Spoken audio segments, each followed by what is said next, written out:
Hello everyone, welcome back to this awesome cooking show.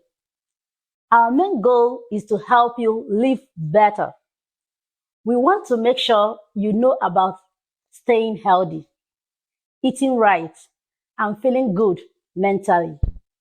So today, I'm going to cook a tasty dish called goat meat tomato stew. Some of my friends might call it tomato sauce, but as long as it has tomato and tastes good, it's all perfect. Welcome back to my channel. I'm really happy to have you here again with me.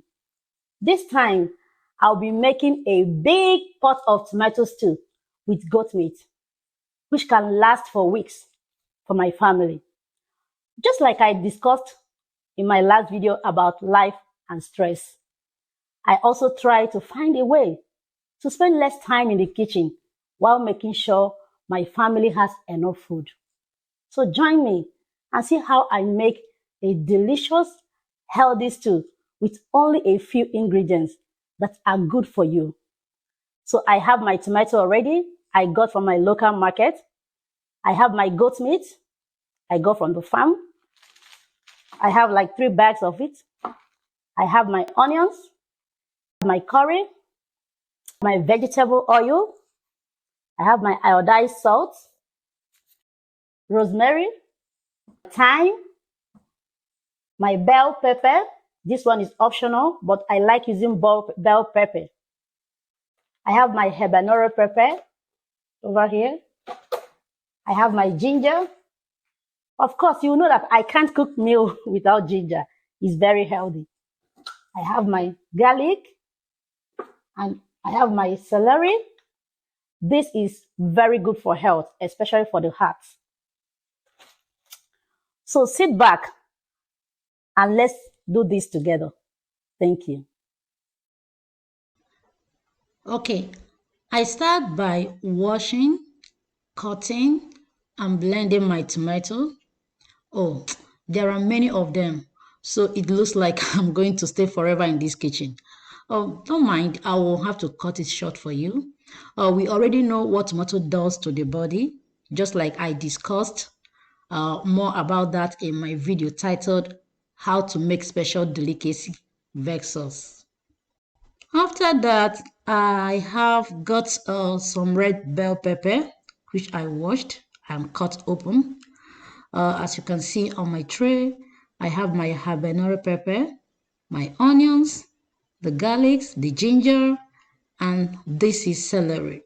So celery is good because it helps fight harmful things in your body. Those things we call free radicals, which can make you sick, even with cancer. I'm going to blend all these together and then add them to the tomatoes I already blended, which is boiling on my stove. As you can see over here, excuse me. So I'm going to let this boil and let the excess water dry. So while waiting, I will wash all my meats. Wash them very well, cut them into my desired size. Then I'm going to spice it. And the main thing I normally use to spice my meat, mainly for this stew, I'm going to use my onions, curry, thyme, salt, and nut seasoning. As you see, you can set it for some time after adding your condiments. I call that marinating, so that these seasonings and condiments can go into your meat, which is exactly what I'm doing right now. Then going back to my tomato, if you can see, look at it, it's dry and done. No much water, though we can still have a little bit water in it, but I'm going to leave it this way. Here is my meat getting ready to boil. So the next step I'm going to do right now is I have to dish out the tomato. Dish it out. We have to keep it fresh so it can still maintain its fresh taste. That's why you can still see a little water on my tomato. Moving to the next step, this is my thyme. This is the seasoning. This is my curry, my iodized salt. So I will start by putting in my vegetable oil. I'm making a big pot of soup, so I'm going to add a lot of vegetable oil. And here it goes. I let it sit for some time and bleach the oil for like a few seconds. After this, I'm adding my onions, my chopped onions. I am going to put few chopped onions because you saw the quantity of onions I used. I blended into the tomato. That's why I'm not going to use much of chopped onions when frying my tomato. So I'm adding my salt.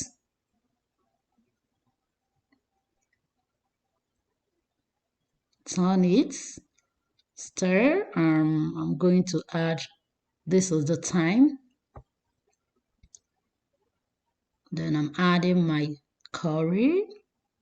Yes, so I'm putting all these spices in the oil before adding the tomato. You may be wondering why. Because I wanted the flavors to soak into the tomato, giving it this special taste that is different from any other stew you can see anywhere.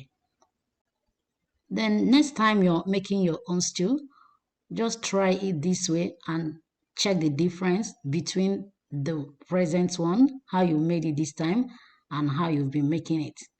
The next and the last step is already here. My tomato is ready. Remember, don't over fry your tomato. You still need the taste.